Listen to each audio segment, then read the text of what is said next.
Le destin a vraiment un drôle d'humour avec des amoureux comme Peter et Sonia, et leur fille Joy. Chaque jour, ils naviguaient dans une vie pleine d'incertitudes. À chaque respiration, ils ressentaient un vide dans leur cœur. Ils ont tenté de changer le cours de leur destin, mais ils semblaient toujours être ramenés à leur véritable origine, conçue bien avant qu'ils ne la comprennent. Mesdames et messieurs, nous approchons maintenant de San Diego, en Californie, où il est exactement 7 heures du matin. À ce stade, veuillez vous assurer d'être bien assis à votre siège et d'avoir bien attaché votre ceinture.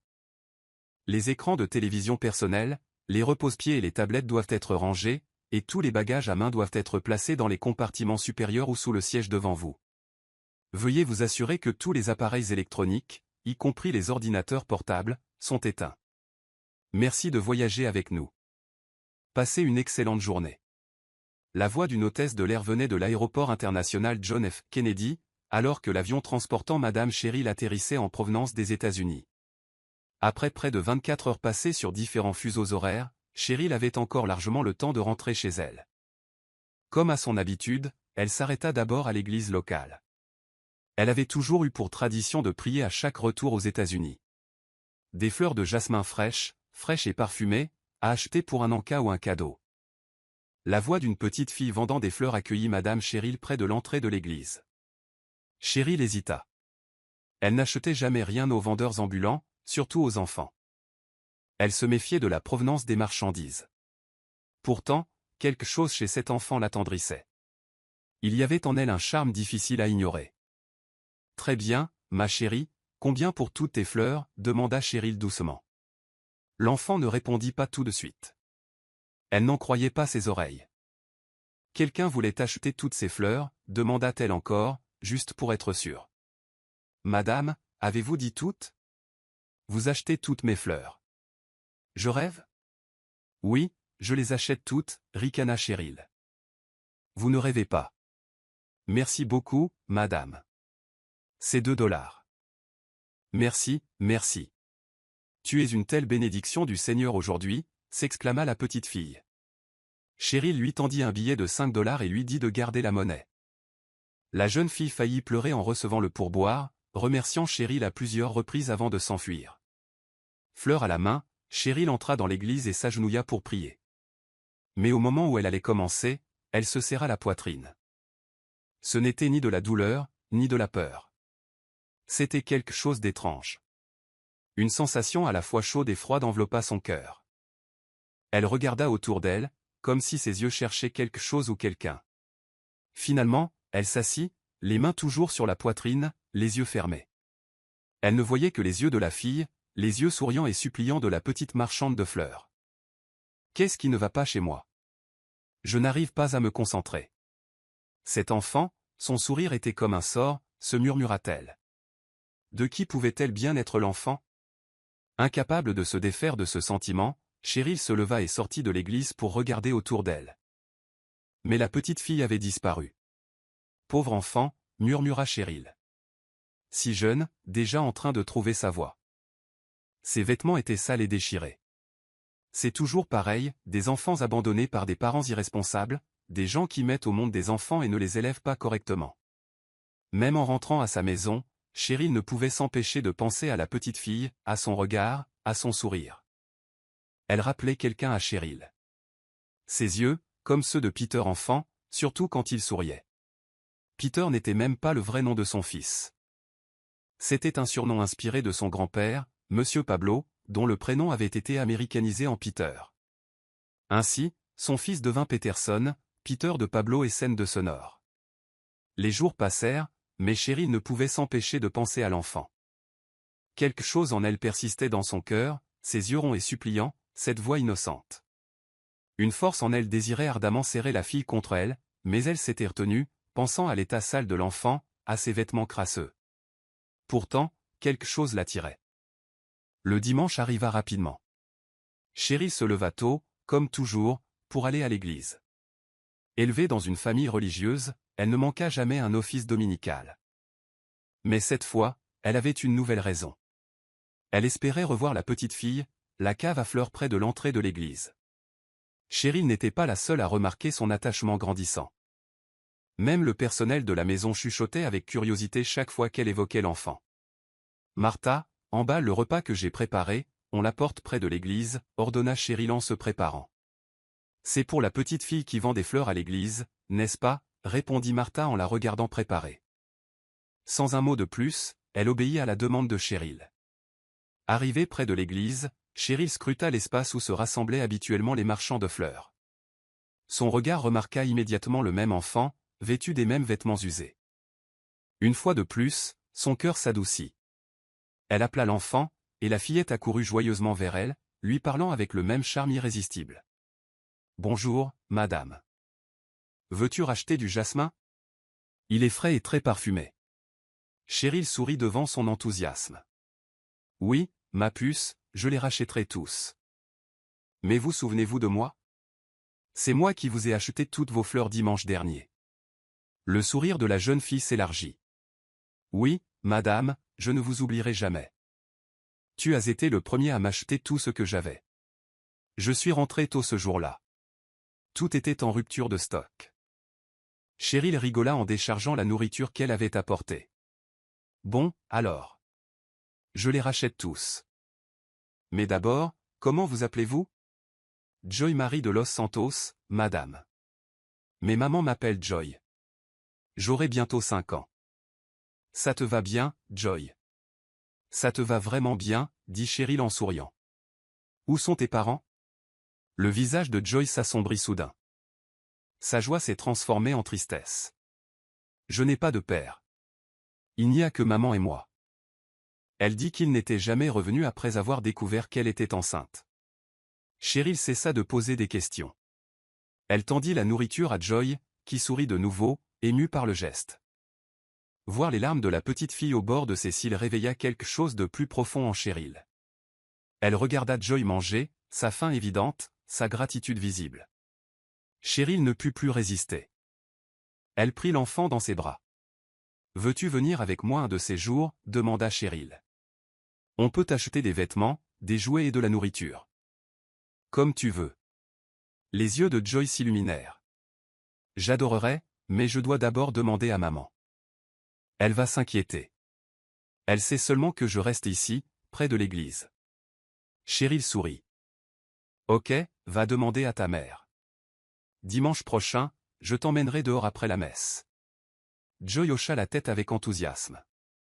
Cheryl entra ensuite pour assister à la messe. Cette fois, son cœur se sentit plus léger. Elle incluait l'enfant dans ses prières. « Seigneur, veille sur Joy. Protège-la. Pourvois à ses besoins quotidiens. » Après la messe, Cheryl sortit et reparla à Joy, espérant pouvoir la faire sortir immédiatement. Mais Joy refusa fermement. Elle n'en avait rien dit à sa mère et ne voulait pas qu'elle s'inquiète. Dans l'esprit de Cheryl, l'enfant était bien élevé. Malgré sa pauvreté, elle était obéissante et respectueuse. Elle n'était pas tentée par les cadeaux ou les nouveautés. « J'adorerais y aller, madame, mais je me sentirais mal. Maman pourrait refuser. Elle est timide aussi, » murmura Joy. Cheryl s'adoucit encore davantage. « Bon, alors je vais faire les courses pour toi. Mais dimanche prochain, je veux te revoir ici, d'accord ?» Cheryl s'intéressait rarement aux enfants des rues. En fait, elle les repoussait généralement lorsqu'ils s'approchaient de sa voiture, soupçonnant qu'on les manipulait. Mais tout changea lorsqu'elle rencontra Joy.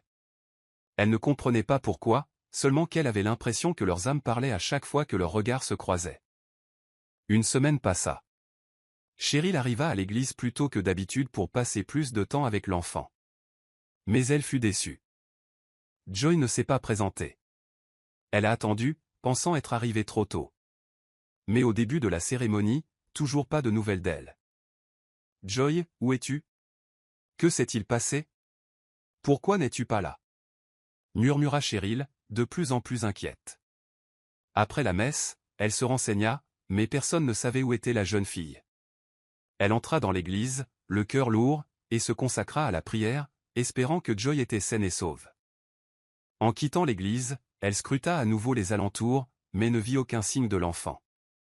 Ses pas étaient lourds tandis qu'elle retournait à sa voiture garée, le cœur lourd. Puis elle entendit une faible toux d'enfant juste devant elle. Cheryl s'arrêta et vit un enfant sale penché près d'un carré de verdure. Elle se précipita vers lui. « Merci, Seigneur. Tu as entendu ma prière, » murmura Cheryl en s'agenouillant à côté d'elle. Elle serra la fille dans ses bras, sans se soucier de son état. « Je suis venu ici, maman, seulement parce que je ne voulais pas que tu m'attendes. » « J'ai quitté maman un instant, » dit Joy tristement en frottant ses petits doigts. « Qu'est-il arrivé à ta mère » demanda Cheryl, la voix pleine d'inquiétude. « Elle est malade. Elle est malade depuis longtemps. C'est pourquoi je vends des fleurs et je demande de l'aide pour pouvoir lui acheter des médicaments et de la nourriture, » expliqua Joy. Ce moment lui révéla la vérité. Tous les enfants des rues ne sont pas nés à cause de parents irresponsables. Certains, comme Joy, avaient de puissantes raisons, la survie, la famille, l'amour.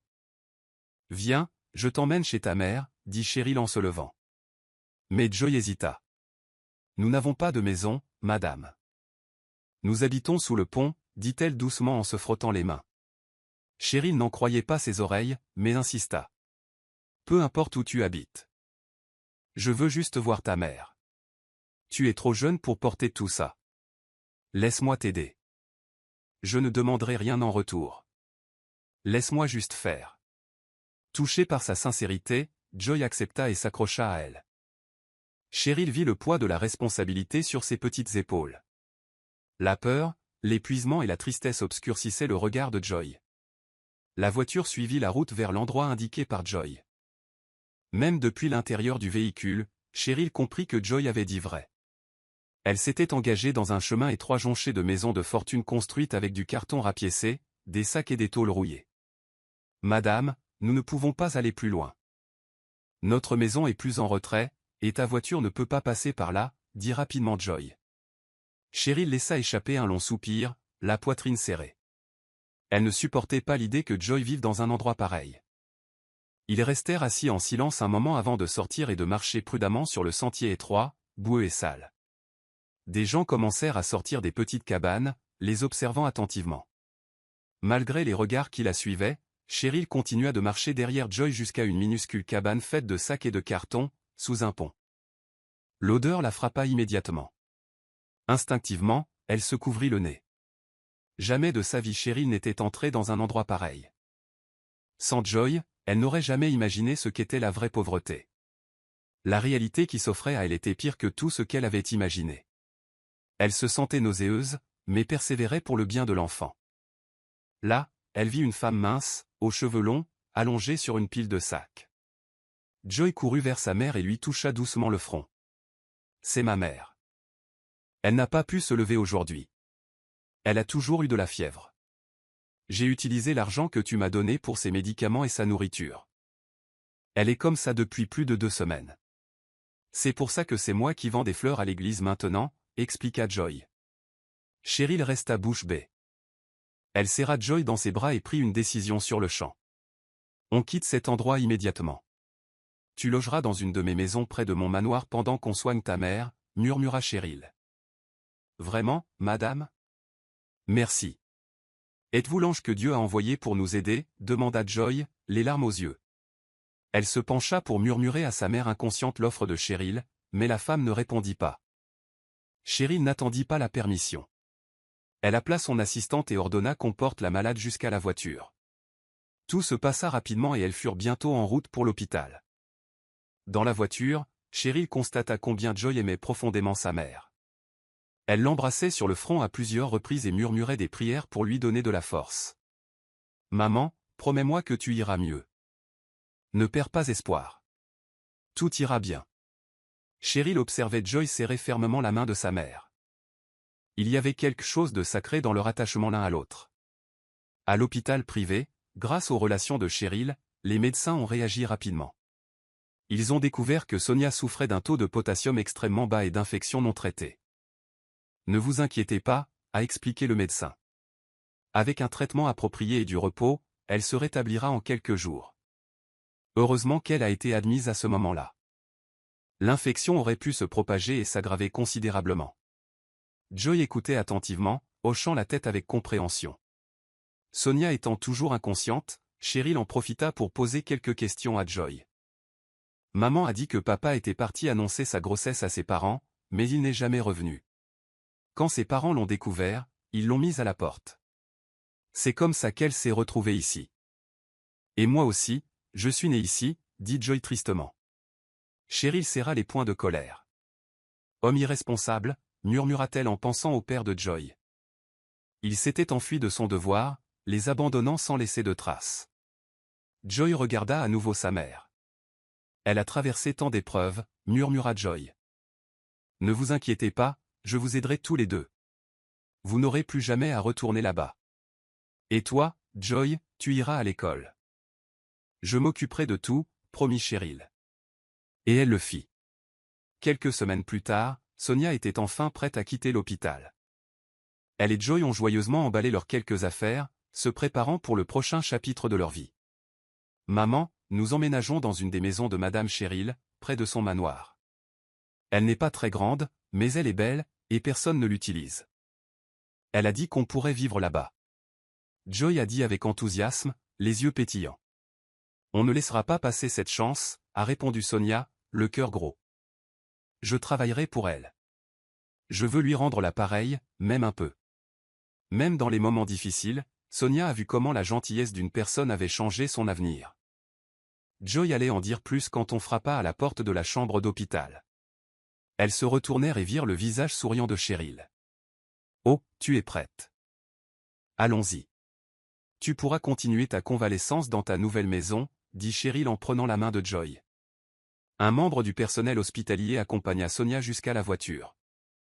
En un peu plus d'une demi-heure, ils arrivèrent à la maison. Sonia était submergée de gratitude. Elle n'arrivait pas à croire à la chance qu'ils avaient eue. Son rêve d'une vie meilleure se réalisait enfin. Merci infiniment. Ma fille et moi n'oublierons jamais cela. On vous doit tout, dit Sonia en retenant ses larmes.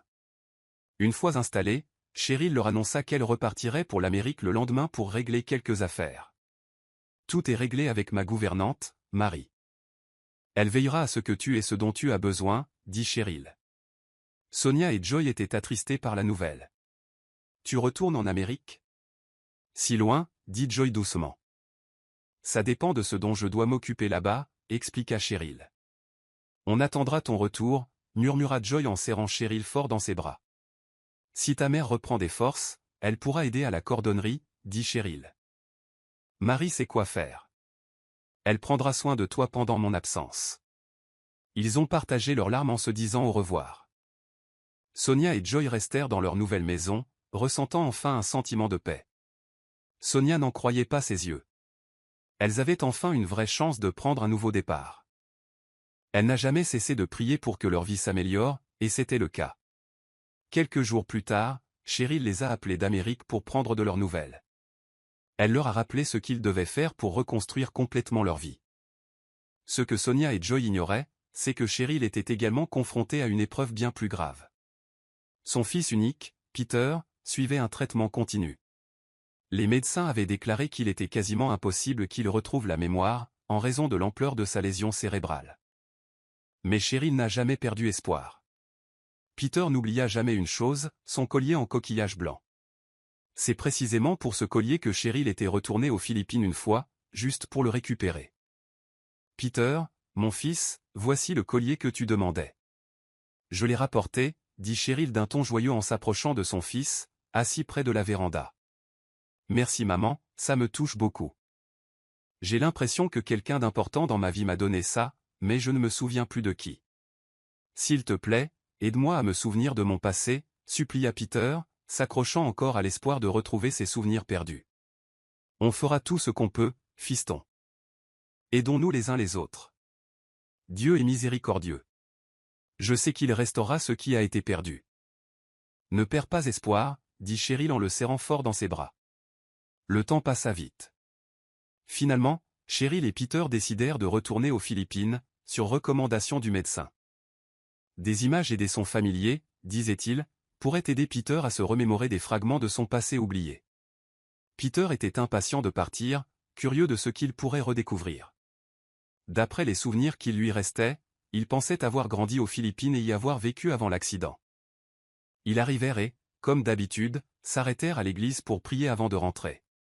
Avec tant de choses en tête, Cheryl n'avait pas parlé à son fils de la mère et de la fille qu'ils avaient aidée, celle qui séjournait maintenant dans une maison près de leur manoir. Maman, cet endroit, je m'en souviens, je ne savais pas qu'il était aussi beau. Je suis sûr d'avoir de bons souvenirs d'ici. C'est familier, comme si j'avais tout vu en rêve, dit Peter alors qu'il traversait le jardin du manoir. Bien sûr, fiston, tout le monde t'aime ici. Tu es gentil et joyeux. Prends ton temps. Être entouré de ces gens t'aidera à te rétablir, répondit Cheryl, le cœur rempli d'espoir que son fils retrouverait la vie qu'il avait connue autrefois. Pendant ce temps, Sonia et Joy s'étaient parfaitement adaptés à leur nouvelle vie. Sonia avait désormais un emploi stable dans l'usine de chaussures de Cheryl, et Joy venait tout juste de commencer l'école. Chaque matin, Sonia se levait tôt pour préparer le déjeuner de Joy et le sien, et elles partageaient le petit déjeuner ensemble en discutant de leur journée. Maman, j'ai entendu dire que Madame Cheryl était rentrée d'Amérique hier soir, et que son fils malade était avec elle, a mentionné Joy en mettant la table. Où as-tu entendu ça, ma puce? A demandé Sonia, curieuse. Madame Marie a dit que Cheryl avait appelé hier soir pour prendre de nos nouvelles. Joy répondit, si c'est vrai, on devrait lui rendre visite, mais pas aujourd'hui, je dois faire des heures supplémentaires. De plus, elle se repose probablement encore, dit Sonia avec un sentiment mitigé. Oui, maman, la pauvre Madame Cheryl, pendant qu'elle nous aidait, elle avait aussi ses problèmes, on ne le savait pas. Elle est vraiment gentille, n'est-ce pas, maman, dit Sonia en commençant leur petit déjeuner. Après leur routine habituelle, Sonia raccompagna Joy à l'école, qui était juste à côté. Devant l'école, Sonia attendait une Jeep pour aller travailler. Alors qu'elle se tenait là, une voiture bleue passa lentement devant elle. Sonia en eut le souffle coupé. Assise à l'arrière de cette voiture, elle connaissait ce visage, la poitrine serrée. Peter, murmura-t-elle d'une voix brisée, les yeux écarquillés. C'était Peter, je le sais, je n'avais pas tort, se dit-elle tandis que la voiture disparaissait au bout de la route. Les souvenirs revinrent, les souvenirs de leur passé. 6 ans s'étaient écoulés. Peter, malgré son milieu privilégié, était gentil et plein de vie. Sonia était tombée amoureuse de lui, malgré ses origines modestes. Peter ne l'avait jamais méprisé, leur cœur s'était rapproché, et puis, 2 semaines après leur rencontre, un événement inattendu se produisit. « Pourquoi es-tu si silencieuse, ma chérie, y a-t-il quelque chose qui ne va pas » demanda Peter avec inquiétude. « On n'aurait pas dû faire ça, si mon père l'apprend, il y aura des problèmes, répondit Sonia, visiblement inquiète. « Ne t'inquiète pas, ma chérie, quoi qu'il arrive, j'assumerai mes responsabilités, je ne te quitterai pas, je t'épouserai, je n'ai jamais ressenti ça auparavant, je sais que tu es celle que je cherchais, dit doucement Peter. Je t'aime aussi, Peter. Je n'ai pas pu m'en empêcher, je ne voulais pas te perdre, dit Sonia, s'abandonnant aux émotions qui les unissaient. La veille du départ de Peter, après un programme d'immersion de 2 mois dans la ville de Sonia, elle lui annonça qu'elle avait manqué de règles. Peter était ravi. Ne t'inquiète pas, je le dirai à ma mère tout de suite. Je reviens demain avec elle pour qu'on puisse te demander officiellement ta main. Je suis tellement heureuse de passer ma vie avec toi. Le lendemain matin, Sonia accompagna Peter en personne au quai. Il prit un bateau à moteur pour retourner de l'autre côté, promettant de revenir. Mais il ne le fit jamais. Le ventre de Sonia grossit, la colère de son père déborda, il la chassa et Peter ne revint jamais. Le voyage de Sonia dans le passé fut brusquement interrompu lorsqu'une Jeep s'arrêta devant elle. Elle essuya rapidement ses larmes, prit une grande inspiration pour se calmer et monta dans le véhicule, essayant de chasser Peter de ses pensées. Descendue de la Jeep, elle courut vers l'usine. Elle avait déjà quelques minutes de retard et ne voulait pas donner à son superviseur une raison de la gronder. Son pas s'accéléra jusqu'à ce qu'elle entre enfin dans l'usine de chaussures. Elle posa précipitamment son déjeuner sur la table et commença ses tâches quotidiennes. Durant ces 8 heures de travail, Sonia était mal à l'aise. Chaque fois qu'elle voyait un homme à la peau claire, elle avait l'impression de voir Peter. Elle se secoua et se rappela la vérité. « Et Sonia, ne sois pas stupide, cet homme t'a quitté, ça veut dire qu'il ne t'aimait pas, il t'a juste donné de faux espoirs. Alors travaille dur, pour toi et pour ton enfant, c'est tout ce qui compte, point final, » murmura Sonia d'un ton ferme, puis elle reprit son travail. Elle termina son service sans la moindre erreur, malgré le trouble qui la rongeait. Après 2 heures supplémentaires, elle rangea ses affaires pour rentrer chez elle. Son corps et son esprit étaient fatigués, mais Peter restait dans ses pensées. De retour chez elle, elle chercha immédiatement Joy pour lui raconter ce qu'elle avait vu. Elle l'appela, mais Joy n'était pas là, alors elle essaya de l'appeler. « Bonjour maman, je suis au manoir. Mademoiselle Cheryl me dépose. Elle a dit que je devais rapporter à manger, » répondit Joy au téléphone, la voix de Cheryl à peine audible en arrière-plan. « Espèce de petite coquine, as-tu vidé le garde-manger du manoir? C'est tellement gênant, gronda Sonia d'un ton léger en voyant enfin sa fille. Non maman, c'est de la part de mademoiselle Cheryl. Elle a dit que c'était vraiment pour nous, qu'elle voulait me ramener elle-même, mais qu'elle ne pouvait pas laisser son fils malade, alors elle est restée au manoir, expliqua Joy. As-tu vu le fils de mademoiselle Cheryl? De quelle maladie souffre-t-il? Demanda Sonia avec curiosité. Non, maman, je ne l'ai jamais vu. On dit qu'il reste toujours en haut, mais ce matin, il est sorti brièvement avec le chauffeur. Il voulait faire un petit tour en voiture et il est aussi passé à l'usine de chaussures, mais il n'est pas resté longtemps, répondit Joy. De quelle maladie souffre-t-il? Demanda Sonia à nouveau. J'ai entendu une des femmes de ménage dire qu'il avait des pertes de mémoire, c'est pour ça qu'il ne parle pas beaucoup, répondit Joy d'une voix pleine d'innocence et d'inquiétude.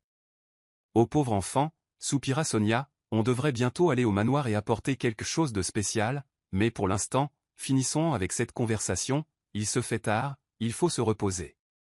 Oui maman, après avoir mangé, j'irai me coucher aussi, répondit Joy joyeusement. Plus tard dans la nuit, alors que Sonia se préparait à dormir, Peter lui revint à l'esprit. Elle était certaine que l'homme qu'elle avait vu plus tôt était lui, et son cœur était rempli de colère. Si nous nous revoyons, Peter, je n'hésiterai pas à te gifler et à te rappeler ce que tu m'as fait. Tu m'as fait perdre tout espoir, tu nous as quittés et tu n'es jamais revenu. Mais maintenant, Joy et moi vivrons en paix, sans toi, murmura Sonia, essayant de libérer son cœur du poids qui pesait sur elle. Avant de dormir, elle jeta un coup d'œil dans la chambre de Joy et la vit paisiblement endormie. Mon enfant, tu es ma force, nous ne dépendrons plus de ton père. Je l'ai vu aujourd'hui, cela signifie qu'il est proche, il n'avait jamais l'intention de revenir. Alors acceptons-le, il n'y a que toi et moi dans cette vie, dit-elle doucement en regardant sa fille. Les jours passèrent vite et le dimanche arriva. Sonia et Joy se levèrent tôt pour aller à l'église, elles ne manquèrent jamais un office, reconnaissantes des bénédictions reçues, leur vie avait changé pour le meilleur. Ils arrivèrent tôt à l'église pour laisser à Joy le temps de discuter avec les autres enfants avec qui elle mendiait et vendait des fleurs. Sonia laissa Joy se mêler aux autres tandis qu'elle entrait seule dans l'église. À quelques pas de l'entrée, Sonia tourna soudain la tête vers un bouquet de bougies. Elle aperçut un homme debout et ses pas se figèrent. Elle ferma les yeux, incertaine de ce qu'elle voyait. Lorsqu'elle les rouvrit, l'homme avait disparu. « Pourquoi est-ce que je te vois sans cesse dans mes pensées? Qu'est-ce que ça veut dire? » Tu nous suis, pensa Sonia, presque en train de crier intérieurement, mais elle décida de continuer à marcher jusqu'à ce qu'elle soit assise à l'intérieur de l'église. Peu après, elle réalisa que Joy était déjà à ses côtés. Après la cérémonie, Joy lui annonça joyeusement qu'elle avait vu le fils de Madame Cheryl, mais comme auparavant, le garçon ne dit rien, se contentant de la regarder profondément et de lui adresser un léger sourire. Peut-être traverse-t-il une période difficile, ma chérie, ne t'inquiète pas, un jour il te parlera quand il te connaîtra mieux, dit Sonia pour tenter de réconforter sa fille. Peut-être, maman, mais il m'a souri un peu, alors ça suffit, répondit Joy en tournant la tête dans l'espoir d'apercevoir Cheryl. À partir de maintenant, nous l'inclurons dans nos prières, ajouta Sonia, et Joy acquiesça d'un signe de tête.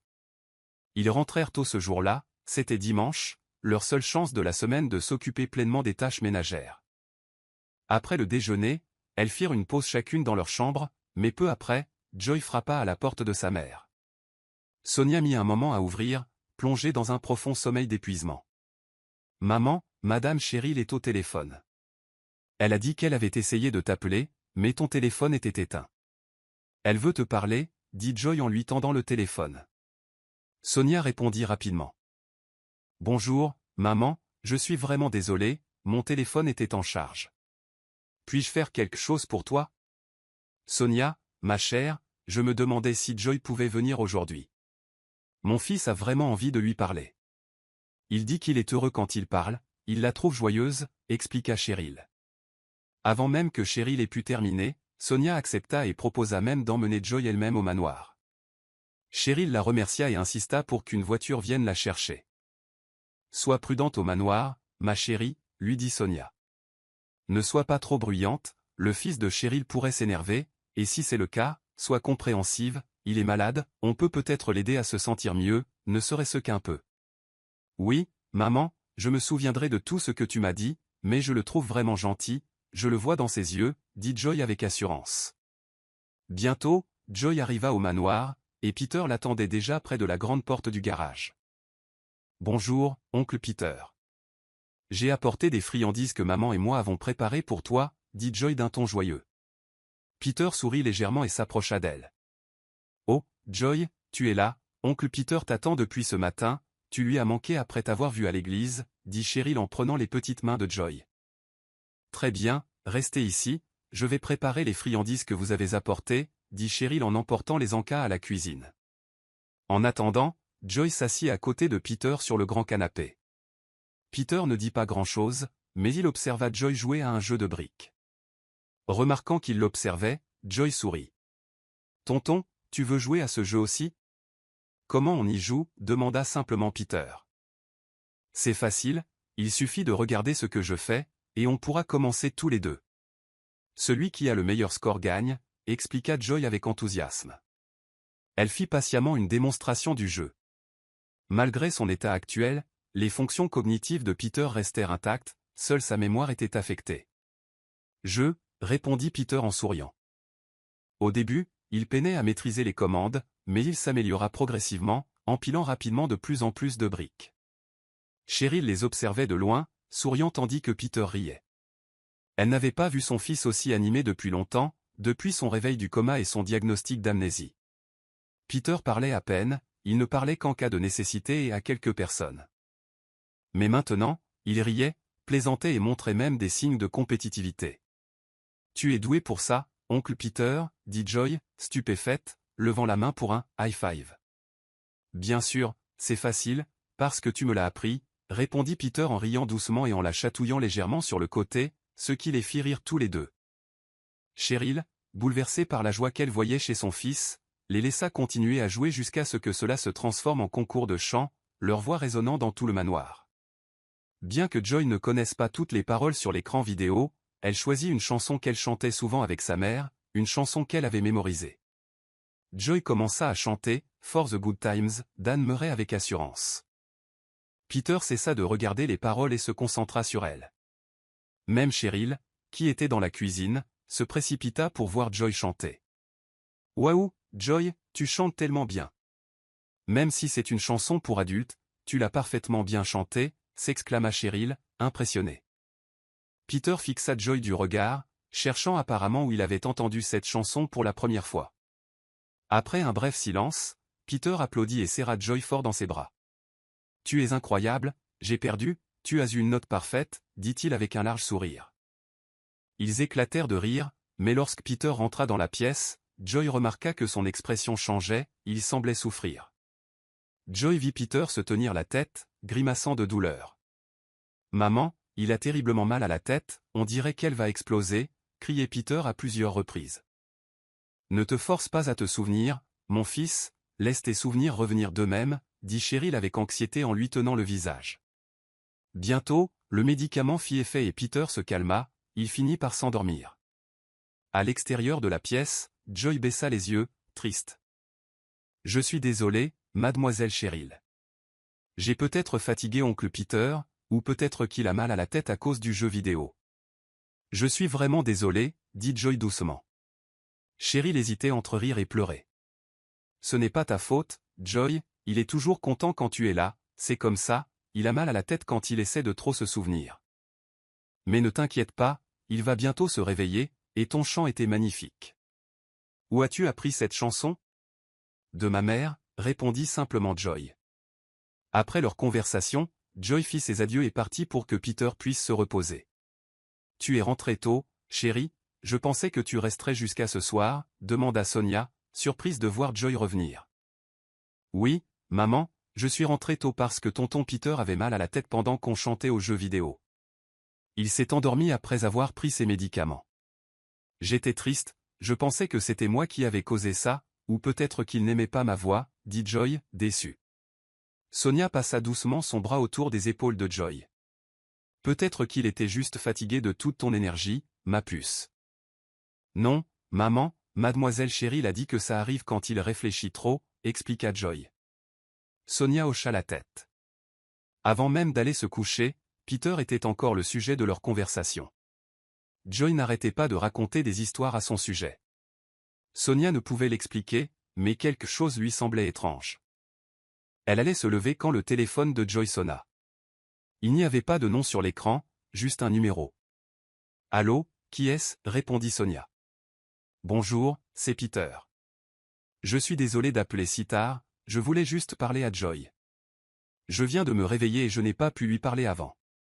J'avais peur de lui avoir fait peur avec ce mal de tête, dit Peter sincèrement. Sonia se figea, la voix lui semblait si familière. Elle hésita, puis tendit le téléphone à Joy. Leur conversation dura un moment, ponctuée de rires. Après l'appel, Joy se tourna vers sa mère. Oncle Peter veut nous inviter à dîner, il a dit qu'il cuisinerait lui-même. Sonia ne parvint qu'à esquisser un léger sourire, son esprit était troublé, cette voix faisait battre son cœur plus vite. C'est impossible, beaucoup de gens ont des voix similaires, se dit-elle, chassant ses pensées. Elle emmena Joy dans sa chambre et alla se coucher, mais à minuit, elle n'arrivait toujours pas à dormir, cette voix résonnait dans sa tête. Tu ressembles à Peter, le père de Joy, l'homme qui m'a quitté. Je ne te pardonnerai jamais ce que tu m'as fait, tu m'as donné de l'espoir, et tu nous as abandonnés, murmura-t-elle, le regard perdu dans le noir. Le lendemain matin, Sonia avait les yeux gonflés par le manque de sommeil. Heureusement, Joy n'avait pas cours ce jour-là. Sonia décida de prendre l'air et sortit se promener quand, à l'improviste, une voiture passa et l'éclaboussa d'eau boueuse.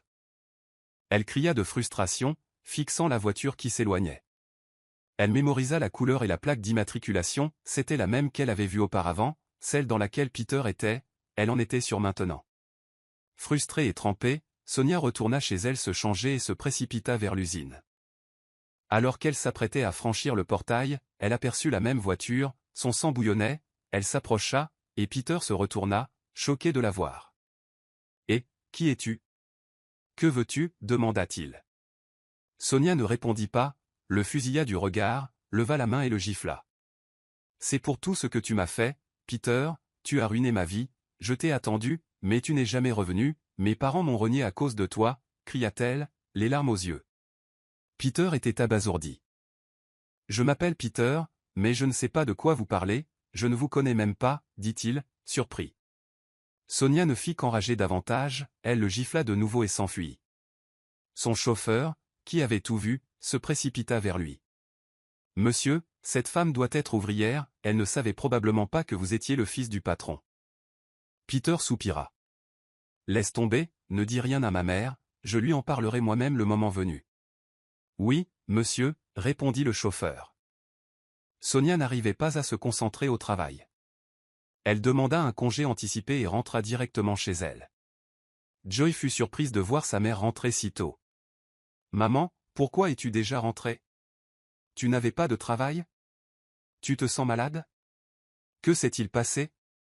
Pourquoi as-tu l'air si triste ?» demanda Joy avec une inquiétude croissante, une question après l'autre. Sonia essaya de sourire. « Je voulais juste me reposer, mon cœur, je ne me sens pas très bien, » répondit-elle, refusant de révéler qu'elle avait vu Peter à l'usine plus tôt dans la journée. Sonia vit sa réaction, la façon dont il lui dit « Qui es-tu ? » « Je ne te connais pas », cela lui prouva seulement qu'il avait joué avec ses sentiments, l'avait abandonné et lui avait volé son innocence sans jamais avoir l'intention de revenir. Pendant ce temps, à l'intérieur du manoir, à la même heure, Peter était assis, profondément confus. Il était certain d'avoir reconnu la femme qu'il avait giflée et qu'elle le reconnaissait, mais malgré tous ses efforts, il ne parvenait pas à identifier son visage. Ce qui le déconcertait encore plus, c'était que malgré les gifles douloureuses qu'elle lui avait infligées, il ne trouvait pas la force d'être en colère. Au fond de lui, il ressentait quelque chose, comme si son cœur essayait de lui dire quelque chose enfoui dans le passé, comme si quelque chose en lui voulait éclater. « J'ai besoin de savoir qui est cette femme, elle a un lien avec moi, d'une manière ou d'une autre, » murmura Peter en serrant le collier de coquillage autour de son cou. Il se leva, prêt à agir, lorsque sa mère, Cheryl, entra dans la pièce. « Oh, tu es rentré tôt, tu n'as pas apprécié ton séjour à l'usine ?» demanda-t-elle. « On n'est pas resté longtemps, je me sentais mal à l'aise, je ne reconnaissais personne et je ne me sentais pas à ma place, » répondit Peter. « Ce n'est pas grave, fiston, ne te force pas, tes souvenirs reviendront petit à petit, » dit Cheryl d'un ton rassurant. « Merci maman, merci de ne pas m'avoir abandonné. Je ne le ferai jamais, je ferai tout pour toi, ne perdons pas espoir, tu vas guérir, » dit-elle en le serrant dans ses bras, les larmes aux yeux. Après leur émouvante étreinte, Cheryl annonça à son fils que tout était prêt pour le dîner de ce soir, avec des invités spéciaux, Sonia et Joy. Ni Cheryl ni Peter ne comprenaient encore vraiment pourquoi ces deux-là étaient si importants pour eux, même s'ils croyaient les avoir rencontrés récemment. Cheryl se sentait heureuse chaque fois qu'elle voyait le sourire de Joy, et Peter ne pouvait expliquer la légèreté qu'il ressentait chaque fois qu'il parlait à l'enfant. « Merci maman, je vais appeler Joy maintenant et lui demander d'amener sa maman, je veux la rencontrer, » dit Peter en tendant déjà la main vers son téléphone. « Je ressens la même chose, » acquiesça Cheryl. « Il y a quelque chose chez Joy, comme si elle était proche de mon cœur. » Peter fronça légèrement les sourcils. « Maman, elle ne répond pas au téléphone, peut-être qu'elle dort ou qu'elle est occupée, » répondit Cheryl d'un ton détaché. Quelques instants plus tard, Cheryl appela elle-même le numéro de Sonia. Après quelques sonneries, Sonia décrocha. « Ah oui, mademoiselle Cheryl, Joy et moi serons là, merci beaucoup pour l'invitation, j'espère que nous ne dérangeons pas votre fils, » dit Sonia avec hésitation. « Pas du tout, Sonia, c'est nous qui devrions nous excuser de vous déranger. La présence de votre fille est d'une grande aide pour mon fils. Il est toujours plus heureux après avoir vu Joy, c'est une bénédiction pour sa guérison, » expliqua Cheryl. Sonia se sentit à nouveau bouleversée. « Ce que vous avez fait pour nous est irréparable, vous avez changé nos vies, merci beaucoup, mademoiselle Cheryl. » Après l'appel, Sonia alla réveiller Joy, qui dormait paisiblement. Tout en caressant doucement les cheveux de sa fille, elle hésitait, fallait-il dire à Joy qu'elle avait vu son père ? « Pardonne-moi, ma fille, tu n'as pas besoin de savoir que ton père est là. Je ne veux pas que tu espérais et que tu finisses blessé. Il suffit qu'il m'ait quitté, il nous a déjà oubliés. » murmura Sonia. À 17h, la voiture envoyée les chercher arriva. Sonia et Joy étaient déjà prêtes, le chauffeur n'eut donc pas à attendre longtemps. En sortant, Joy prit la main de sa mère. « Maman, pourquoi ta main est-elle si froide ?» demanda Joy en frottant la paume de sa mère. « Je ne sais pas, ma puce, je me suis sentie comme ça toute la journée, une partie de moi ne veut pas aller au manoir, mais nous avons fait une promesse à mademoiselle Cheryl, nous ne pouvons pas revenir en arrière maintenant, » dit Sonia, visiblement inquiète. Avant que Joy puisse répondre, le chauffeur les salua et ouvrit la portière. Quelques minutes plus tard, ils arrivèrent au manoir, où Cheryl les attendait déjà dans le salon. Elle les accueillit chaleureusement et les invita à s'asseoir pendant que l'on peaufinait le repas. Peter était à l'étage, se reposant après avoir préparé le repas, et Cheryl le réveillait à l'heure du repas. Sonia n'arrivait pas à s'installer confortablement, son cœur battait la chamade. Cheryl le remarqua et tenta de la calmer. « Ne sois pas timide, Sonia, Joy et toi êtes toujours les bienvenus ici, on se sent comme à la maison. Je vais réveiller mon fils bientôt, puis on mangera ensemble, » dit Cheryl en souriant. « Oui, maman, oncle Peter est gentil, il ne parle pas beaucoup, mais il est vraiment gentil, » ajouta Joy, essayant de calmer sa mère. Sonia sourit faiblement, c'était la première fois qu'elle était invitée à dîner dans une maison riche, et encore moins dans un manoir. Cheryl rit légèrement et lui tapota l'épaule. « Oublie tout ça, Joy et toi, vous êtes comme une famille maintenant, ne te sens pas gênée par tes origines, ça n'a pas d'importance ici. » Elles sourirent toutes. Quelques minutes plus tard, un membre du personnel annonça que le dîner était prêt. Cheryl se leva et invita Sonia et Joy à la salle à manger.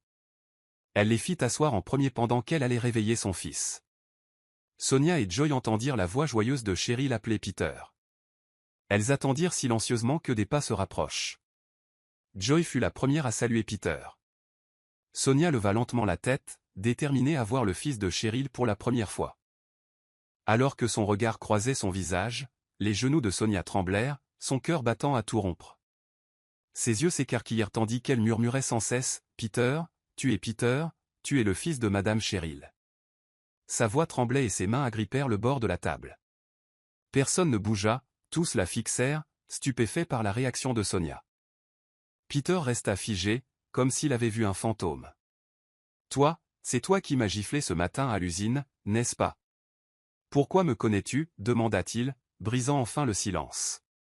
Au lieu de répondre, Sonia fondit en larmes, sanglotant bruyamment, sans se soucier de qui était là. Elle s'effondra sur le sol, sanglotant de plus en plus fort à chaque seconde qui passait. Joy se précipita vers sa mère et la serra dans ses bras. « Maman, que se passe-t-il? Comment connais-tu tonton Peter » Sonia pleurait de plus belle. « Je venais de tout comprendre. J'étais en colère contre lui, je pensais qu'il m'avait abandonné. Je ne savais pas ce qui lui était arrivé. Je ne savais pas, je ne savais rien, pardonne-moi. » Que veux-tu dire, maman? Est-ce l'homme dont tu m'as parlé tout à l'heure? Est-ce mon père? Celui que tu croyais nous avoir abandonnés, demanda Joy, la voix tremblante, les larmes aux yeux. Cheryl et Peter avaient tout entendu. Cheryl pleurait aussi, bouleversée par cette révélation. Des larmes coulaient sur son visage tandis qu'elle écoutait Joy implorer des réponses, désespérée de comprendre. « S'il te plaît, maman, aide-moi à comprendre. Je veux connaître mon passé, je veux retrouver une vie normale. J'ai l'impression que toi et Joy en faites partie, dit Peter d'une voix brisée en s'agenouillant et en les prenant dans ses bras. Cheryl ne pouvait retenir ses émotions, elle ne savait pas qui réconforter en premier. Son fils ou les deux qui, sans le savoir, étaient devenus membres de leur famille. Le dîner qu'ils avaient prévu se transforma en un déluge de confessions, de vérités et de souvenirs enfouis. L'instant fut interrompu par l'arrivée du chauffeur de Peter, toujours en possession des informations qu'il avait été chargé de recueillir plus tôt dans la journée. « Madame, dit-il à Cheryl, Sir Peter m'a demandé de découvrir qui était la femme qui l'a giflé à l'usine ce matin. J'ai trouvé la réponse et j'ai apporté les informations, mais maintenant qu'elle est là, je vous laisse. Excusez-moi. » Le silence retomba dans la pièce, Cheryl le rompit doucement, puis soudain, Peter se prit la tête dans les mains de douleur et s'effondra, inconscient. Cheryl hurla et courut vers lui. Sonia et Joy l'aidèrent rapidement à porter Peter dans sa chambre. Tout le monde se rassembla autour du lit, tandis que Peter restait immobile. Sonia pleurait, tremblante, debout à ses côtés. Cheryl vit ses larmes et s'avança pour la serrer fort dans ses bras. Joy les rejoignit, les enlaçant toutes les deux. « Sonia, je ne connais pas toute l'histoire, mais mon cœur me dit que toi et Joy faites partie du passé de mon fils. Je l'ai ressenti dès la première fois que je vous ai vu à l'église. Je ne pouvais pas l'expliquer à l'époque, mais maintenant je comprends. J'ai toujours vu les yeux de mon fils dans ceux de Joy. Pardonne-lui, Sonia, il n'a pas choisi ce qui lui est arrivé, dit Cheryl en larmes, la serrant contre elle. Sonia s'effondra à nouveau. Non, madame, c'est moi qui devrais demander pardon. Je ne savais pas ce qui s'était passé, je ne savais rien, j'avais gardé la colère si longtemps, pensant qu'il m'avait quitté, utilisé et qu'il ne m'avait pas soutenu, mais je ne savais pas. Elle s'écarta doucement de Cheryl et marcha jusqu'au chevet de Peter. Elle se pencha et le serra dans ses bras. Oui, c'est Peter, son vrai nom, Peterson et son surnom, c'est l'homme que j'aimais, c'est le père de Joy. Elle sanglotait, s'excusant encore et encore pour la haine à laquelle elle s'était accrochée, ignorant la vérité. Si j'avais su ce qui t'était arrivé, je n'aurais pas souhaité que tu souffres. Je suis tellement désolé mon amour, pardonne-moi, murmura Sonia. Maman, aidons papa, aidons-le à se souvenir de nous, dit Joy en larmes. Oui, ma chérie, c'est promis, dit Sonia en serrant sa fille fort contre elle. Elle allait se lever quand son regard tomba sur la petite table d'appoint. Là, bien rangé, se trouvait un collier de coquillages blancs. Elle le reconnut instantanément, elles étaient seules à en avoir un toutes les trois. Elle le ramassa et le retourna. Sur le coquillage en forme de cœur était gravée l'inscription « Sonia et Peterson », assortie au collier qu'elle portait et à celui de Joy. Cheryl était stupéfaite, mais maintenant, cela prenait tout son sens. Ce collier était si précieux pour Peter qu'elle était retournée aux Philippines juste pour le récupérer. Il le portait le jour où il avait été retrouvé inconscient près du rivage. Il était presque minuit, mais Sonia et Joy refusaient de quitter Peter. Quelques instants plus tard, Peter remua, ses doigts tressaillirent, sa tête bougea légèrement.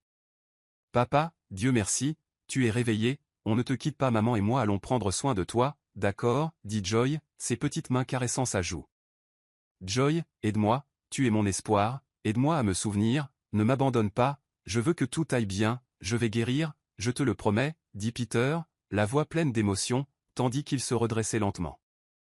Oui, papa, je te le promets, maman et moi ne te quitterons jamais, maintenant que nous sommes une famille complète, répondit Joy en le serrant dans ses bras.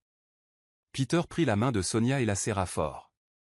Avant qu'il puisse parler, elle dit doucement, « Tu n'as rien à t'excuser, mon amour, rien de tout ça n'était de ta faute, tu as eu un accident, tu vas aller mieux, tout ira bien maintenant. » Peter la serra dans ses bras et Cheryl, observant la situation, prit une décision rapide.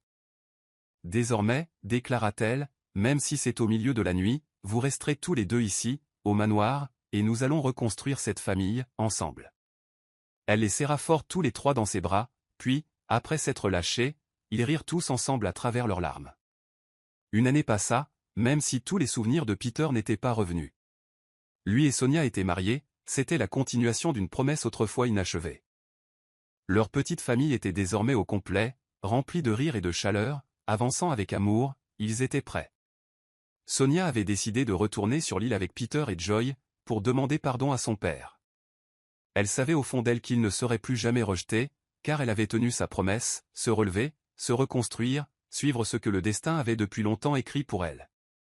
Elle retrouva son père qui l'attendait sur la plage, où il était resté tant d'années, espérant le retour de sa fille. C'était le 7e anniversaire de Joy.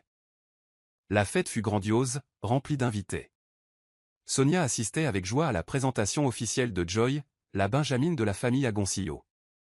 À la fête, Peter entoura Sonia de son bras. « Je t'aime, murmura-t-il. »« Je t'aime aussi, » répondit Sonia. Et cette nuit-là, sous les étoiles, leur amour redevint réel, scellé dans la chaleur de cette soirée, et ainsi s'achève l'histoire d'amour de Peter et Sonia, avec leur fille, Joy. Un grand merci à tous ceux qui ont suivi cette histoire sans relâche, et un grand merci également à tous les fidèles de cette grande nation. Voici Monsieur Hope, votre narrateur et meilleur ami. À tous ceux qui souhaitent des jumeaux et des triplés, qu'il en soit ainsi. Si vous souhaitez que j'utilise leur nom dans les prochaines histoires, n'oubliez pas d'indiquer le vôtre avec celui de votre bien-aimé. Merci et je vous aime tous.